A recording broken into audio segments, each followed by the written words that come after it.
کله چې موږ تاسو غواړو چېرته څنګه وکړو چې له کور اقتصاد باید څنګه مخته یوسو یا باید څنګه خپل کور مسلې حل کړو یا له خپل کور سره څنګه ګزاره وکړو څنګه که مصرفي وکړو باید موږ تاسو څنګه وکړو. موږ تاسو باید داسې وکړو چې کله وغواړو له کور که مصرفي وکړو یا وغواړو څنګه وکړو که مصرف وکړو زه درته اوس وایم. موږ تاسو باید داسې وکړو چې کله وغواړو کور که مصرفي وکړو موږ تاسو چې کله 10 روپۍ خورو باید 15 وخورو 15 کېږدو ځکه چې بچت داسې کېږي. کله چې موږ تاسو سره 100 روپۍ وي چې وغواړو 100 وخورو نه موږ تاسو باید 50 وخورو 50 کېږدو.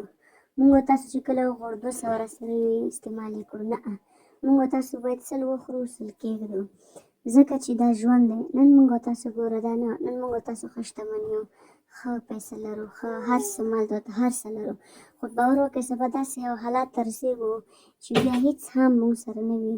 موږ به خلکو ته لاس نیولی وي خلک به موږ سره کومک نه کوي احتیاجه به یو 1 ورځ 2 ورځې 3 ورځې به په نهار یو.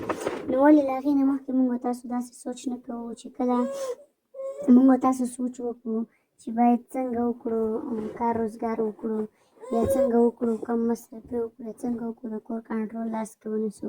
نو موږ تاسو باید د کور کنټرول داسې ونیسو چې هر یو کس نه باید په خپل سر شي هر یو کس نه باید د کور کنټرول لاس کې ونیسي صرف او صرف یو کس هم د کور کس مشر چې مشر کس وي که هوښیار کس وي که مشر کس وي. نن سبا داسې وخت شته چې کشران هم هوښیاران وي مشران هم هوښیاران وي.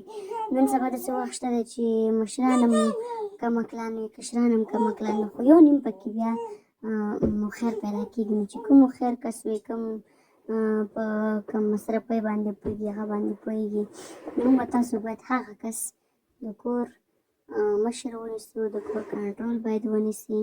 نو موږ تاسو باید داسې